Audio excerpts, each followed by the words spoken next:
Hello and welcome back to Memories of a Musician. We had a few weeks off there and we're back in the saddle, as they say.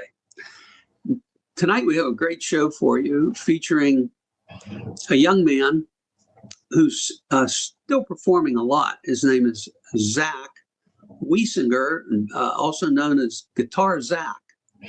And Zack was a student of mine in music technology for 4 years and West Mifflin area high school. And so I know Zack pretty well and a lot about his some of his musical upbringing. We're going to learn more about that when we bring him on the program.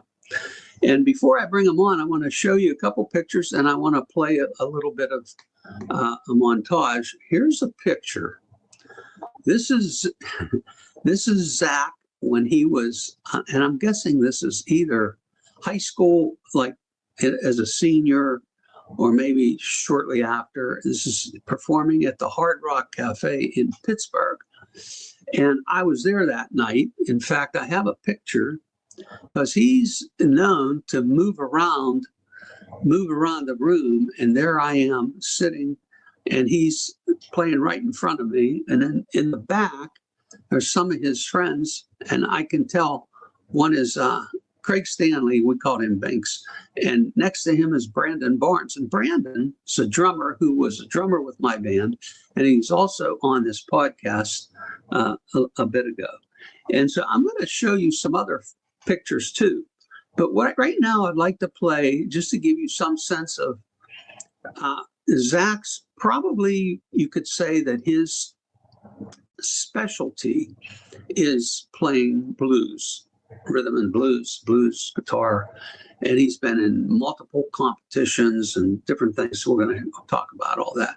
So I'm going to give you a taste of Zack playing here. Let's watch this montage together.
go.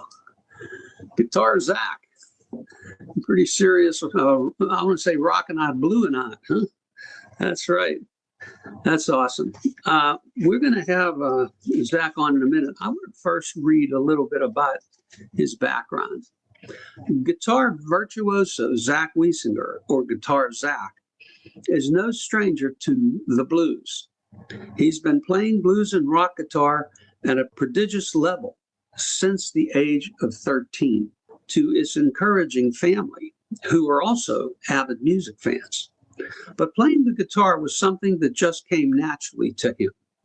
As an early teen, Zack would be taken to various open stage performances across the city, wowing audiences and players alike who couldn't help but notice his amazing approach to the instrument. To see Zack play, one quickly understands that the blues is literally oozing out of him at every turn. He's channeling the muse in the most direct fashion. Zack broke into prominence upon winning the Albert King Award at the 2006 International Blues Challenge in Memphis, Tennessee. He then won second place in Guitar Center's King of the Blues contest in Los Angeles, California. Shortly after, he toured throughout Europe and the USA as a solo opening act for legendary guitarist Steve Vai on his String Theories tour, and was subsequently included on the accompanying DVD and vinyl releases. In Pittsburgh's bustling blues scene, Zack has played with folks like Billy Price, Jill West, Donnie Iris, the Granati Brothers, Glenn Pavone, the Mystic Knights, Sherry Richards, Chismo Charles, Mr. B, and many more. Nationally, he's toured with Steve Vai as both a solo act and part of the band. He's also shared the stage with Bruce Springsteen, B.B. King, Hall & Oates, Samantha Fish, the Black Crowes, Buckwheat Zydeco, Kim Wilson and the Fabulous Thunderbirds, Robert Randolph, Taj Mahal, Bernard Purdy, Tommy Castro, Eric Sardenez, and more. And it goes on and on. So, ladies and gentlemen, without further ado, let's bring Zack onto the program. Let me see if I can find him here. There you go. There he is. There he is. Hi, Zack. How you doing? Hello, Mr. DeSalvo. How you doing? I'm doing okay. You can call me by my first name. It's okay. No, it's a force of habit. That's okay. So you're still doing a lot of playing these days, huh? Oh yeah. Yep. In between the old day job stuff, doing a lot of playing. I'm always right. Anytime I pick up the guitar, I'm more like just always searching for new like little ideas, riffs, chord connections that like strike me. But like I don't really learn songs unless like we're like have to learn a song for a particular show, like if we have a request. So when we play live shows, it's basically like half originals and half covers, and the covers, the amount of them hasn't changed that much over the years, but yeah, we slowly throw them in, you know. I see you do a lot of Jimi Hendrix stuff too. Yeah, we did it. We actually did a whole night of Jimi Hendrix. That was like a big learning curve for the whole band. I think the bass player Jared, he was like, "We gotta go to Hendrix College here again." Every time we do it, we would do it once a year. We didn't do one this year though. We might do one in the fall. That was a good challenge, and it's all the songs you think you know, like you hear them on the radio. You're like, "Oh yeah," I like in your head, you're like, "Oh no, that's like it goes from like the 1 chord to the 4." But then all of a sudden you like go to learn them. You're like, "Oh crap, what was he doing there?" That's tricky, you know. There's a lot of little nuances people take for granted when they hear something like Hendrix. You hear it all the time, but like when you go to learn it, it's actually a little bit of a learning curve. That's right. That's right. Good for you. Before I actually start asking you questions, I talked a little bit about in the beginning about you playing at the Hard Rock Cafe in Pittsburgh, and I was there, and you know I brought friends with me, and a lot of your friends from the high school were there, and I have a picture. Now, oddly enough, you're not in the picture, but it's the same night. Oh, and, okay. I think I know. So I see. If I start on the left, that's Binks. That's Craig, Banks, and then Brandon Barnes. And Grant Barnes.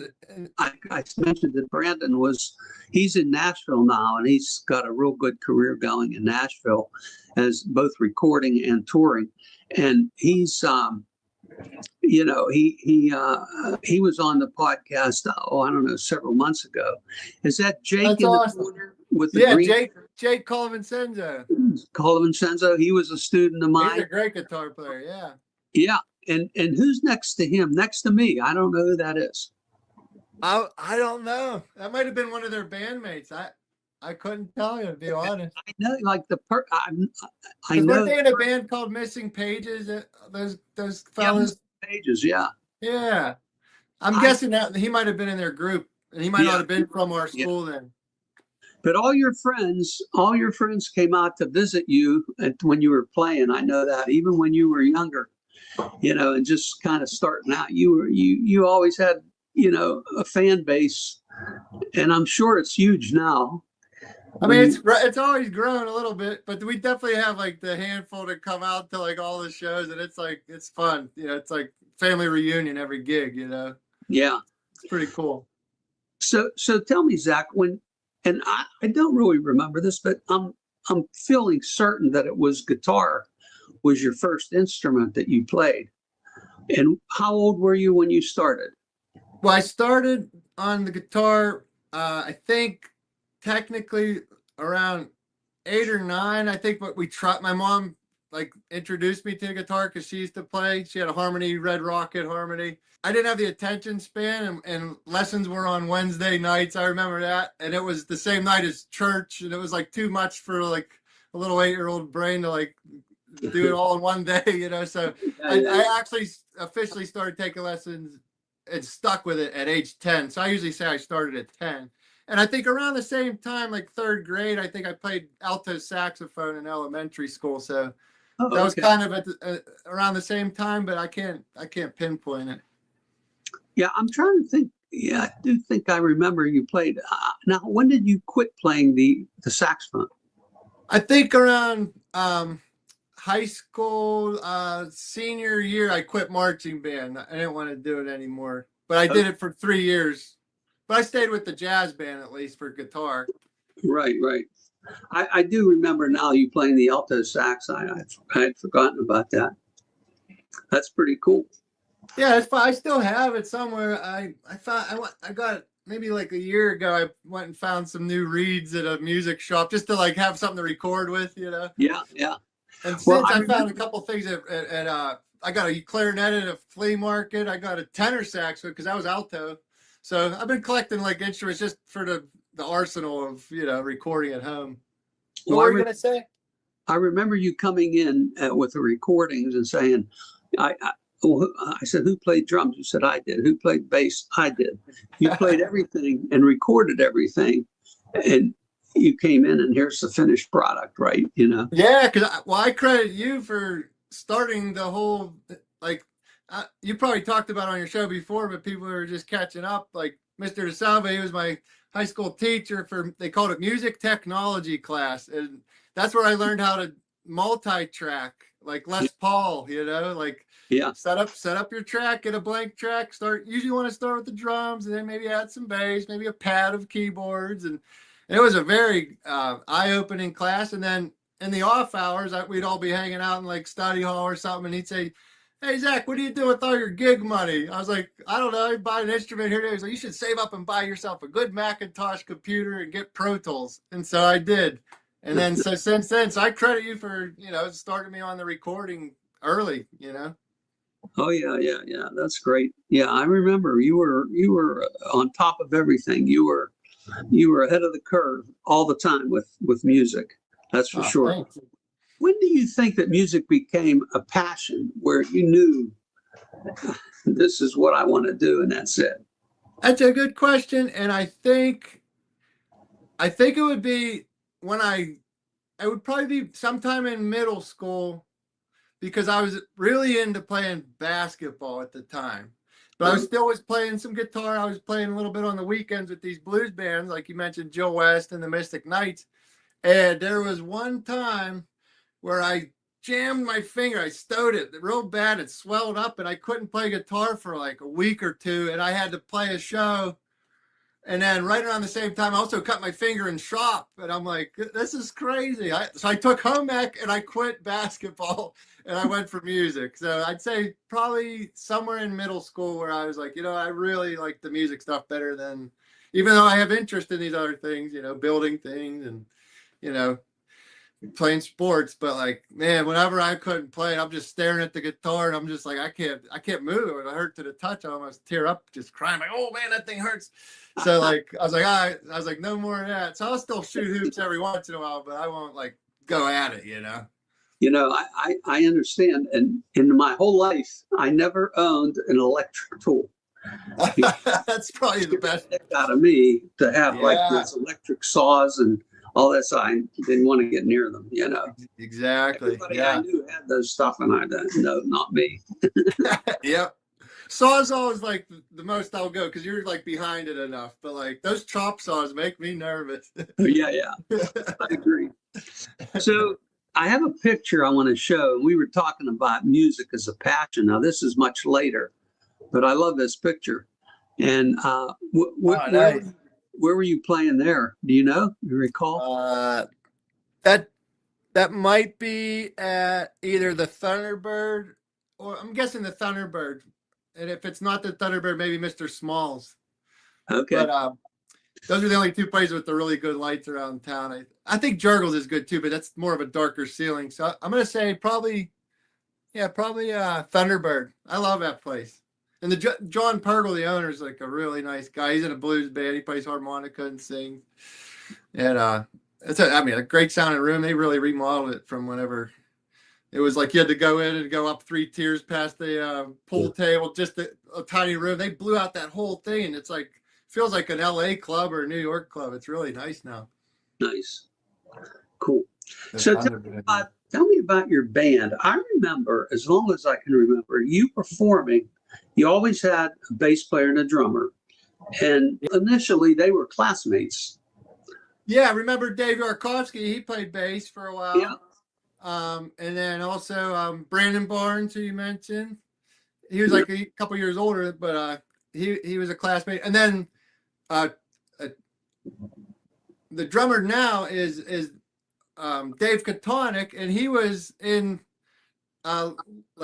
church with me when we were little. So he went to a different school, but we went to the same like Bible school when we were little. And we looked back at our old pic. We realized we were on the same little league rec team playing basketball before we were musician friends. Wow. And we were in elementary school together. He was 1 year younger than me. So that's pretty wild. So we technically were schoolmates in 5th grade and below. But so we kept it in the family with the local people. But also there was one point, he actually since passed away, R.I.P. Ronnie Gerkman. He played bass with us for a while. So it was me, Ronnie, and Dave Katonic for a while there. And he played fretless, and he tuned down a whole step. He was a unique character, a really good sense of humor. He was like a student of music, and he actually did cantering in his church. So he knew like harmony, so he would sing and stuff with us too. And we both learned a lot from him too. Just even like something as simple as like, all right, on this beat we're gonna be on the beat, and then the next measure we're gonna do like a push beat or an anticipate beat, just to like change up. So it's like, and then the next one's on the beat, and then just subtleties like that, and it sticks with you, Yeah. Well, very good. I want to play a video of you playing. We talked about Jimi Hendrix, so this is a Jimi Hendrix tune, Purple Haze. Oh yeah. Yeah. Do you recall who we're going to see playing? Is it Dave Katonic? Yeah, it'll probably be Dave Katonic, and then if the bass player's in there, it'll be Jared Tracy. Okay. That's our current lineup. All right, let me play this. Let me play this video. And what do you think was this around 24, 25 that you recorded this? Well, as soon as I see it, I'll know. But yeah, okay, I would imagine that. We'll watch it, and then you could tell us. Okay, good. Okay, yeah.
How about that? Makes you a good play. Yeah. But yeah, that fuzz sound is from this old pedal. Wow. This is actually a real old one. It's one of my first fuzz pedals I ever got. Now they're really sought after and very expensive, but it needs repaired now. But I actually got it whenever I bought this steel guitar. Not this one. There's like a lap steel Yeah. from my dad's friend back when I was just starting out and acquiring a few instruments to get going with the recording. And Wow. he's like, I got this fuzz pedal too. If you want it, you can. So I bought this steel guitar for $75, and he drew in the fuzz for free. But now it's like this thing's worth a couple $100 now. Yeah. Yeah, that's like that gives you that like slightly almost that ghost note octave, like Yeah. on top of, you know how you hear that almost that squealing sound, but it's still in pitch. So yeah, I just thought I'd show you that because that's a unique old pedal. They're hard to find. That's very cool. I typically I don't listen to that kind of music, but I enjoyed because, you know, I know you and I value what you're doing. It's interesting to me. I have a photo I want to show you, and All right. maybe you could tell me about this. Yeah, okay, so that picture is that's from a day that my girlfriend Dessa Marie, she's a great singer, by the way, too. She has a band called Silencio, and they play all David Lynch soundtrack music live. Okay. Upright bass, piano, saxophone, surf guitar, and drums, and she comes out and sings, and it's really neat. They play all over the place. Anyways, she is also a photographer, and she was doing a job down at Kennywood. She's like, "Why don't you bring your guitar down to Kennywood?" And so we just did a lot of crazy pictures there, and there's one over by, like, I think the swing set. There's all kind of really cool pictures, but that's a really neat one. And Yeah, I like. that's in front of the merry-go-round. That's right. Carousel. Yep. That's cool. Now at least I know what you were doing there. I wasn't sure. Yeah. So let's talk about Zack, the composer, because for as long as I can remember, you were on top of it, writing songs, and you were writing a lot of songs, and maybe a lot of them were blues tunes and things like that. But you were, you know, in our class, we had to write different things for different times of the year. I remember one song you wrote at Christmas time called Boo Boo Santa. Yeah. Classic. Yeah, classic song. And anyhow, how did you get interested in writing and experimenting with your own music? I would have to say, I don't know. Right around that time, like whenever your class really kind of inspired most of it, I would say, because like I before I got the Pro Tools, I had a little 4-track. I think Right. you remember my cousin Grant Laurie? Sure. He actually had a little multi-track recorder on tape, like a Tascam, when we were little, and we would try to write songs, and he would record them on his actual tape. And then I got a machine somewhere at a used music store. My parents got me one. It was like a Sony mini disc when that was still a thing. And then I remember I would like come up with like an idea. I had like 2 microphones, and I had one hanging from the rafters and one like shoved somewhere. And then I would just try to like get the drums, and then, you know, do some guitars where I had headphones with duct tape. I mean, it was like the worst setup. And then I finally got Pro Tools, and that changed everything. But I still had the crappy couple mics for a while. But then but I kept upgrading and kept going with it. But I think between the 4-track, taking your class, and then getting the Pro Tools system, that was all like making me want to like create something, because I have like it's like blank pad and paper, you know, I could draw anything on it, you know. Sure. And so it's like I gotta make something up now. I have all this stuff to use. And also, since I was like into I think at the time I really liked the Beatles, and they were so creative. I always wanted to try to write they made it seem so easy to write a song. It's like, and then you go to write one, you're like, wait a minute, what's going on here?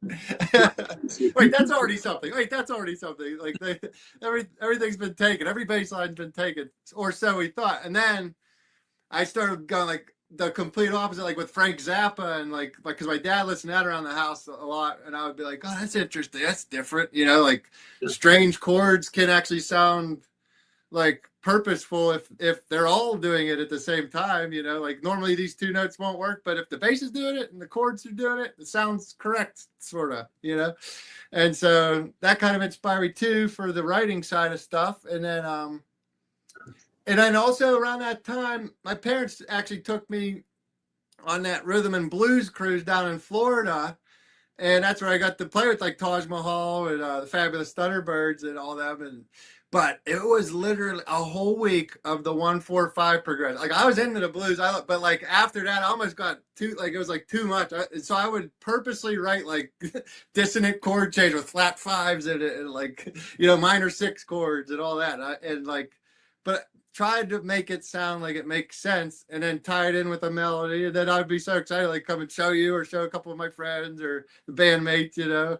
And yeah, so that's kind of it. And I feel like the most joy I got double joy. I got while you're sitting by yourself in isolation creating this thing, you're like, ooh, that sounds pretty cool together. I like that. And then you're like, all right, it's done. And you're looking around like, I gotta show it to somebody. And then so like as soon as you start showing it to people, I'm just like looking at their reactions. Like I'm like, I know this weird part's coming up. I can't wait to see how they react to it. And that was I got a real kick out of the showing, like the show and tell at the end of the whole creative process, you know. And that's kind of like how your class was too. Like, Sure.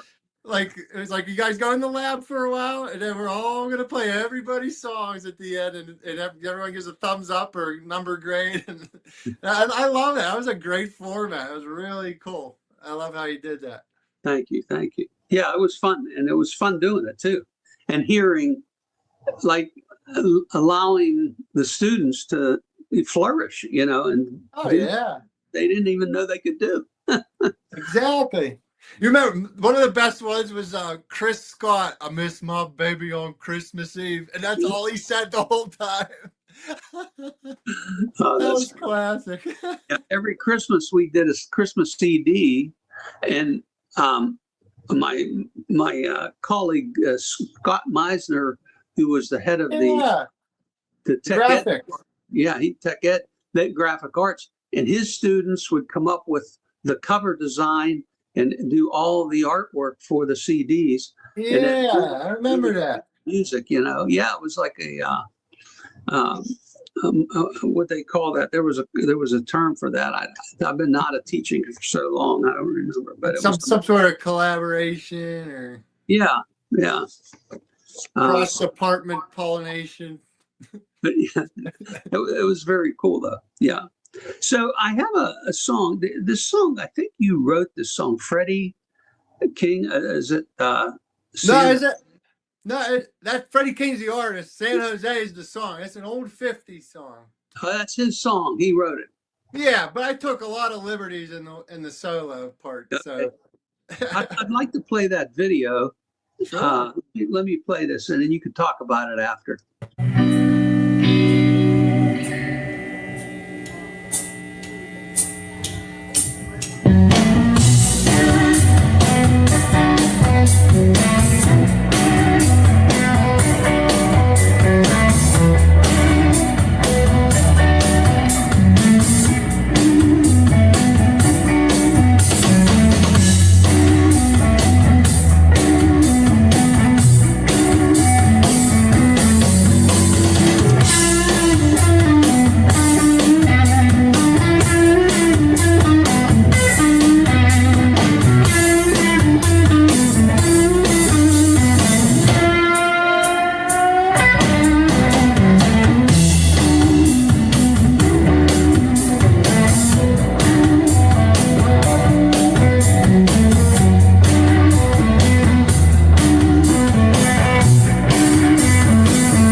Here you go.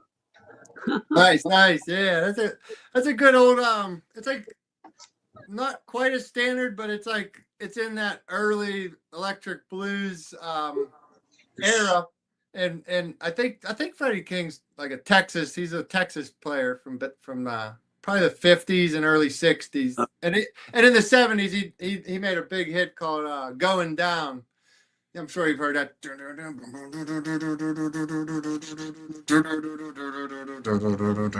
It's like a classic one that everyone covers. But that song in particular, when I was watching, I was like, I got flashbacks because this is Memories of a Musician. Whenever I was going to all those open stages at Excuses in the South Side, remember that place on Carson Street?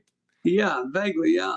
Yeah, it's no longer there, but they had a Thursday night jam session. That was one of the house band's like go-to weekly songs. So like it just kind of stuck with me because it gets the people going. It's a nice, basic melody, and then you could just kind of do a solo to it, basic good, 12-bar good, blues too. good 12-bar blues, good Yeah, format for expression, you know. very good. Well, Zach, I want to mention to our audience that, and I found this out through Facebook, that you recently took on another career path. I don't know how recent, but as an agent in the real estate business. And Yeah. you tell us about that. And also, you were telling me, well, before we were on the show, you were telling me that you help your dad. He does a lot of window replacements, Yep. and you help him install windows and things like that. So that's one thing you do. But tell us about the real estate thing. Well, I think probably right before the pandemic, I got into just the concept of real estate from watching this one YouTube character named Meet Kevin, and I liked watching his videos about real. It just was fascinating to me, and then and I was like, well, that seems like it would be a nice like idea because like you could kind of set your own hours and it would work good with music. And then I met a musician friend that actually is a full-time realtor and musician. He goes, yeah, sometimes I'm down in Florida closing a job on the phone and doing stuff, doing a gig and then flying back and then showing stuff. I'm like, that's pretty cool. So like when I saw that it could be flexible, I was like, I went for it. And then so did all the schooling for it, but halfway through was the big, COVID or whatever you want to call it. Yeah, And pandemic. so, Yeah. yeah, so they stopped the in-person class. I had to take the rest online, like through like a video. And then I took my test, passed it. And yeah, and I'm still doing it. And I knocked it out the park on my first one. I sold I think it was around $610,000 house. Wow. Right. And then since then, not that many huge ones, but it's fun. I'm having fun with it. I'm meeting a lot of people, and it's a fun, neat, rewarding. You're helping people get into their sometimes first home. It's cool. I really That's like it. good for you. That's good. And if somebody wants to get a hold of you for the real estate, is it do it online on Facebook or what? How can they get a hold of you? Yeah, they could. I mean, my phone number is on the card. It's 412-600-0064. I mean, that's my cell phone. You can just call me up anytime.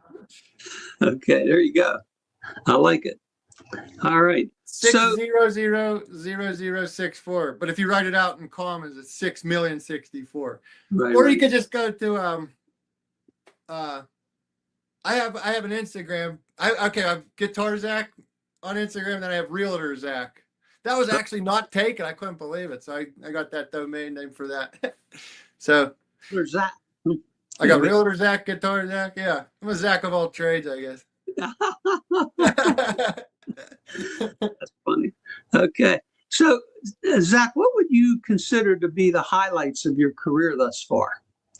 If you had to pick any moments that were really, stand out.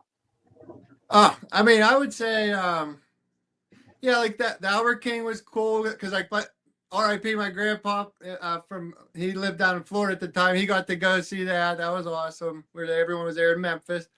And then the tour with Steve Vai was really like eye-opening, life-changing. And then one of my favorite highlights from that was I went crowd surfing. Like I jumped into the crowd and went crowd surfing in Ireland. And then his his photographer is like this real tall like dude. He's had to be 6'5" or 6'6", and he caught me like a little baby coming like crowd surfing back in, and put me back on the stage. He's like, "You're nuts! You had your chain wallet on. They could have yanked that out." I was like, "I didn't even think of that. That was my first time I ever jumped into the crowd like that." But that was really fun. And then yeah, I'd say those are some pretty good standouts. I'd say. Yeah. I have a video of you when you were competing with the International Blues Competition in Memphis. You're Yeah. playing a song called "Where's It At?" Yeah, that's a Glenn Pavone song. He Right. was Pittsburgh. he was a local Pittsburgh legend. He played with Billy Price Band. He had his own trio, and he sadly passed away probably I don't even know, maybe 15 years ago by now. But yeah, he was excellent. I would always just be mesmerized at the side of the stage, waiting to get up and jam, like just like so fluid and nonchalant, but playing the most like ferocious sounding like blues riffs. I'm like, holy cow, how's he doing that? I remember the way he would use his pick was like it just looked like a feather. It was just like I Yeah. don't know how to describe it, but other than that, he made it look effortless, I guess. Well, let me play this video. If you have some comments after, we could talk. This technically is another cover, but written by a Pittsburgh guitar legend named Glenn Pavone. Glenn Pavone and the Cyclones, if you recognize that band from Pittsburgh way. Sadly, he passed away a few years ago, so I figured what better place to play this song by him. It's called Where's It At? And also, he had to go to tune differently, so we're going to switch guitars real quick. On the drums, Mr. Dave Katana.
Wow.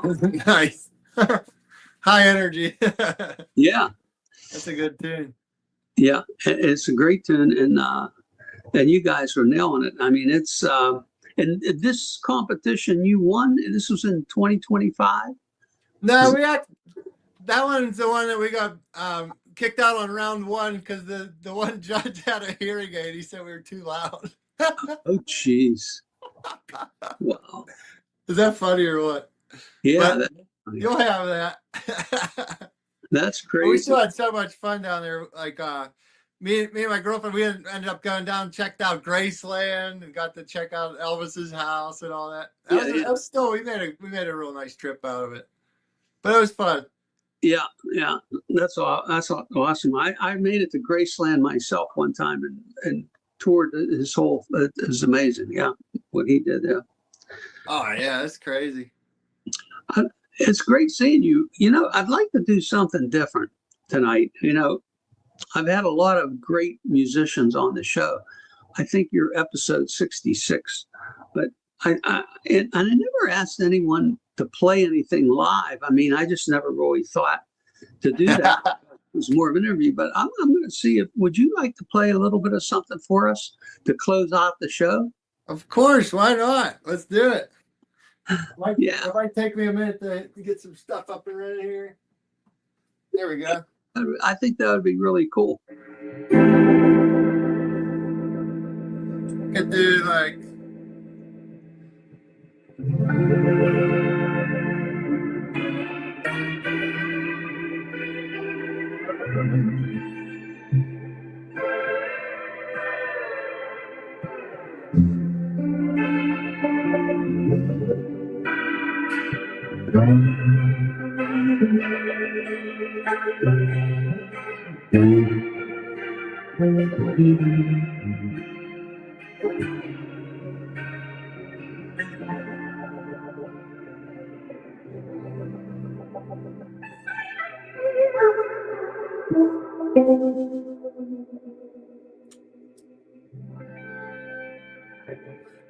Let's see. Let me get like a little pattern going here. I'll do a looper, and then I'll play regular guitar. How about that? Let's try. Okay.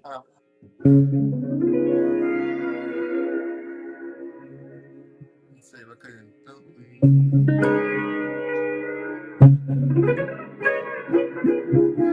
Let me turn this amplifier on a little bit.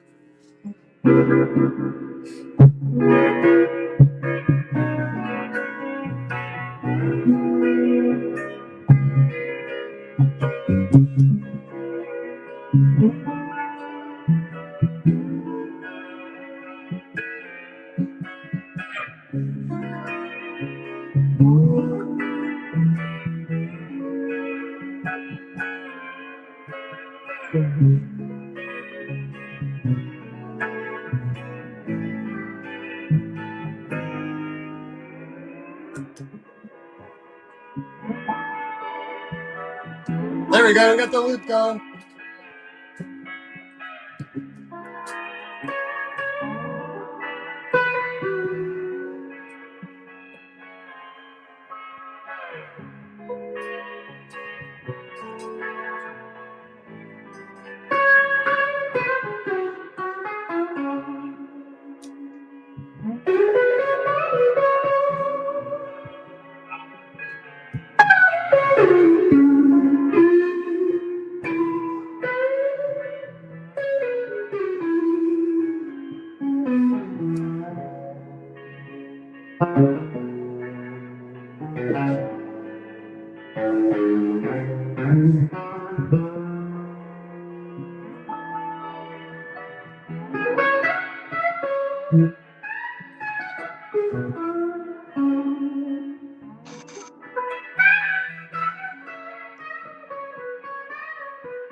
Here you go. All right. A little sample. Some pedal Yeah, that's steel. cool. Yeah, I acquired this instrument, I think, sometime last year, and it's really been a fun. Is that an actual? steel guitar? I mean, is It's a that? pedal steel. Here, I'll actually get my move my camera so you can see it a little better. Yeah, yeah. Oh, I see now. Yeah, yeah, yeah. For It's got sure. all the Yeah. knee levers and yeah, Wow. it's a wild instrument. It's fun. I started learning the Simpsons on it of all things. I don't know how accurate it is yet. Where the heck did I put that tone bar? That's what they Yeah. call it. You're But having a lot of fun, aren't you? oh yeah. That's the most important thing. What's that? Oh yeah, of course. Just to have fun. Yeah. Was it?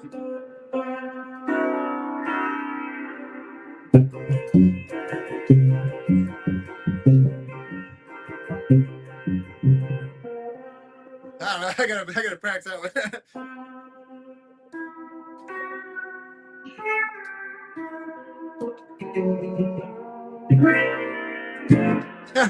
Yeah, it's fun. I'm loving learning on it and getting the hang of it. So this is a C6 tuning, so you have like a real nice, like almost Hawaiian sound.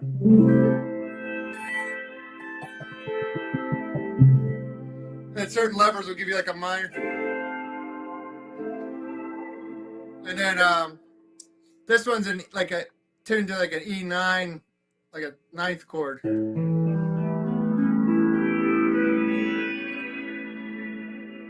And Yep. then there's only a couple of things that you could do with the way it's set up. You could do it.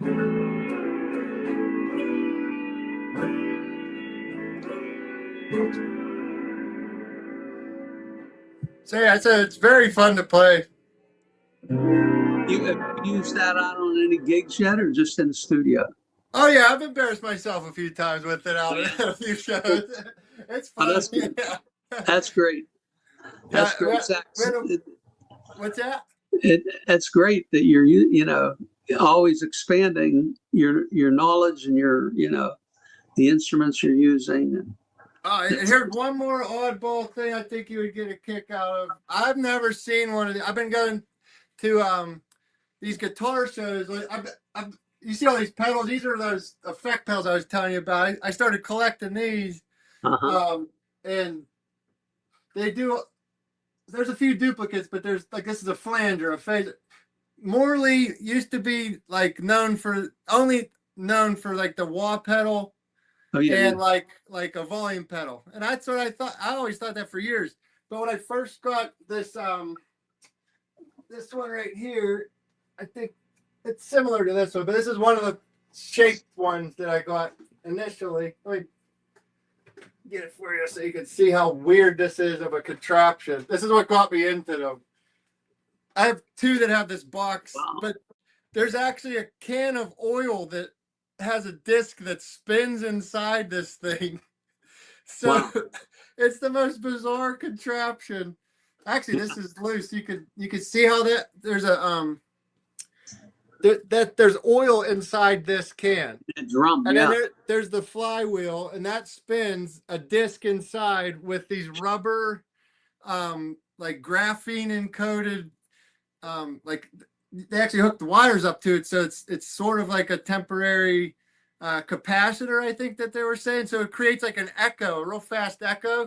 Okay. But then they added a spring to make it warble, and it actually sounds like a Leslie, and that's why they named it that, because it's smaller. They called it a Morley to be like goofy. So that's how they named the company Morley. They're making fun of the word Leslie because they made because this actually sounds like a Leslie going, wah, wah, wah, wah, wah, which I actually had one hooked up right here. I think this might be the one I got whenever we went to Joe Zarnich's yard sale when he passed away. Remember that? Yeah. I So remember. I full remember Joe circle. very That's well. crazy. Yeah. So that started me on the whole. Like I thought they only did wah pedals, but when I realized they do like crazy effects, I started collecting as many as I could find, and that was, I don't know why I brought that up. Oh, because then I started going to guitar shows to like just see what other weird stuff I could find, and this is one of the coolest things I've ever seen. Did you ever see one of these? No. It is a 1982 Multivox is the brand. It's called an electro snare. and it Wow. says it's a drum synthesizer, and it just makes the craziest sounds. And I took it apart to put the battery in it, and basically they have a speaker inside of it, and when you tap on this, the speaker, like a microphone can also be a speaker and vice versa. Well, that's kind of the concept of this. And so depending on how hard you hit it, the speaker creates just enough signal to be a trigger, and then you can manipulate all these, like it's almost like a little Moog of sorts, like with the VCO, VCF, oscillators, and it's crazy. Let me see if I can get a sound out of this. There we go. There's one of the sounds. Let's see here. Get more volume out of this thing. There we go.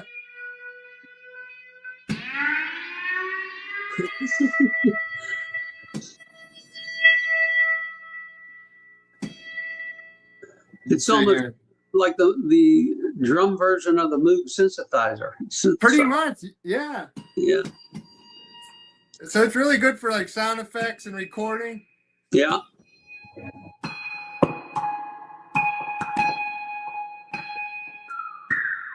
That's like the sound you hear under the ocean. Yeah, that's why. I have reverb on. That's why. Hold on. Let me get it more.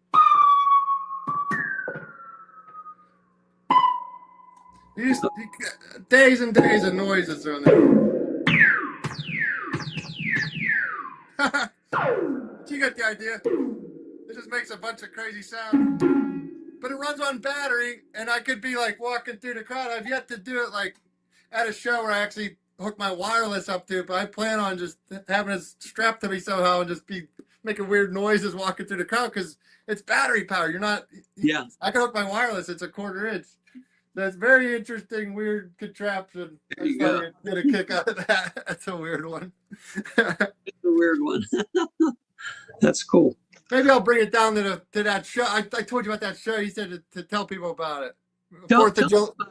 July 4th. What do you got? Yeah, down at the Acrisure Stadium. Our trio band is opening up for this country artist named Brett Young. So we play on at 6:30, then they go on at 8, and then the fireworks start at 9:30. Oh wow!